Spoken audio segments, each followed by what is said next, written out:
DJS Dinakaran గారు చిన్న వయసులో కుమార్తెను కోల్పోయాడు. దైవ సేవకుడి కుమార్తె చచ్చిపోయింది. దేవా, సేవకుని నేను, దేవుడు కాపాడతాడని చెప్తాను. అలాంటిది నా కుమార్తె చచ్చిపోతే ఎలా నేను వాక్యం చెప్పగలను? దేవుడు అన్నాడట, దినకరన్, ఒకసారి నా వైపు చూడు.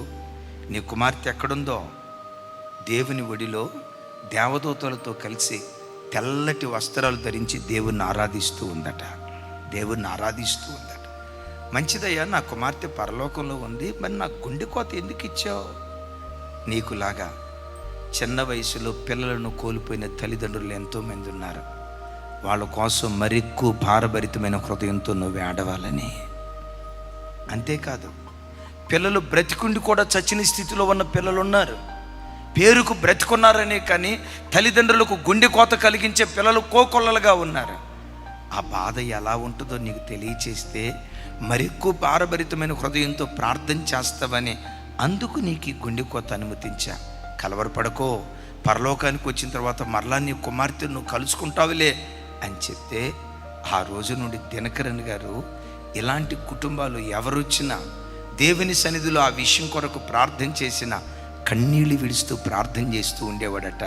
తద్వారా దైవజనుడు లక్షల కొలది ప్రజలకు ఆత్మీయ తండ్రిగా మారిపోయాడు. పిల్లలు దారి తప్పితే తల్లి ఆక్రందన ఎలా ఉంటుందో నీకు రుచి చూపించి వారి కొరకు నువ్వు ఇంకెక్కువ ఏడవాలని రుచి చూపించాడు. నీ ప్రార్థన ఏనాటికైనా బిడ్డలను దర్శిస్తుంది, ప్రభు తన తట్టు త్రిప్పుకుంటాడు. కొందరి జీవితంలో తెలియని రోగం, ఎంత ప్రార్థన చేసినా తగ్గని రోగం. అయ్యో, ఇంత భక్తిగా బ్రతుకుతుంది బిడ్డ, ఎందుకు ఈ రోగం తగ్గట్లా? ఎంత నిష్కలంకంగా బ్రతుకుతున్నాడు, ఎందుకు ఈ అనారోగ్యంతో పీడించబడుతున్నాడు? ఎందుకో తెలుసా? నీవెంత భక్తిగా బ్రతికిన రోగపు ముళ్ళు పౌలు శరీరంలో ముళ్ళు అనుమతించినట్లుగా నీ శరీరంలో కూడా ముళ్ళు అనుమతించడానికి అలాంటి వ్యాధితో భూమి మీద లక్షల కోట్ల కొలది ప్రజలు అల్లాడిపోతున్నారు. వారి కొరకు మరెక్కువ భారభరితమైన మనస్సుతో ప్రార్థన చేస్తావని ఆ ముళ్ళు దేవుడు అనుమతించాడు. బిడ్డలారా, ఇబ్బందులతో ఉన్న వ్యక్తి ఎంత ఇబ్బంది పడుతున్నాడో ఆ బాధ నీకు ఎప్పుడు అర్థమైందో తెలుసా? అది నువ్వు అనుభవించినప్పుడు. భక్తిగా బ్రతికే బిడ్డల జీవితాల్లో కూడా బాధలు, ఇబ్బందులు అనుభవించటానికి కారణం వాళ్ళ కొరకు ఇంకెక్కువ రోధిస్తూ ప్రార్థన చేయడానికి.